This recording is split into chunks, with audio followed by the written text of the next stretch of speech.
बाबा साहब देख रहे हैं आप, आज फिर वही हुआ। कहीं मूंछ रखने पर दलित को मारा गया, कहीं घड़े से पानी पीने पर बच्चे की जान ले ली गई, तो कहीं दलित दूल्हे को घोड़ी चढ़ने पर पीटा गया। लोग कहते हैं हम चांद पर जा रहे हैं, लेकिन जमीन पर तो हम आज भी इंसान को इंसान नहीं समझ रहे। ऊंची जाति नीची जाति, ये जहर तो कम होने के बजाय और बढ़ता जा रहा है। तुम्हें लगता है ये दर्द मुझे नहीं होता था? जब मैं उस दौर में था तब हमें जानवर से भी बदतर समझा जाता था। हमारी परछाई से भी लोग दूर भागते थे।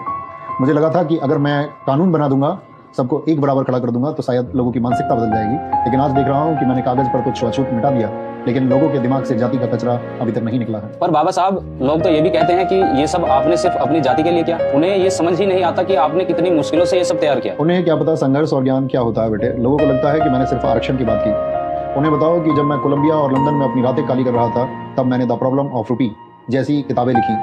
ये वही रिसर्च थी जिसकी नींव पर आज तुम्हारे देश का रिजर्व बैंक ऑफ इंडिया अर्थात आरबीआई खड़ा है। सिर्फ यही नहीं, आज तुम्हारे खेतों में जो पानी आता है, जो दामोदर घाटी और हीराकुंड जैसे बांध बने हैं, उनकी नीतियां मैंने ही बनाई थी।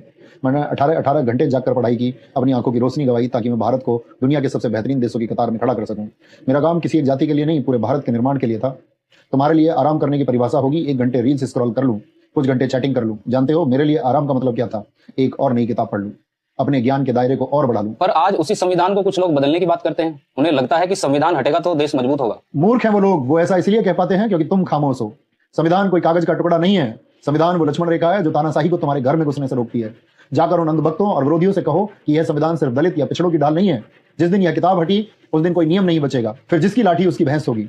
आज जो गरीब, सवर्ण या मध्यम वर्ग का आदमी पुलिस की आंखों में आंखें डालकर बात करता है, वो इसी संविधान की वजह से है। या रूल ऑफ लॉ है। अगर संविधान गया तो तुम सब, चाहे ब्राह्मण, शूद्र या दलित हो, सब गुलाम बनोगे। उस दिन इंसान की कीमत खत्म हो जाएगी और पुराना दौर लौट आएगा।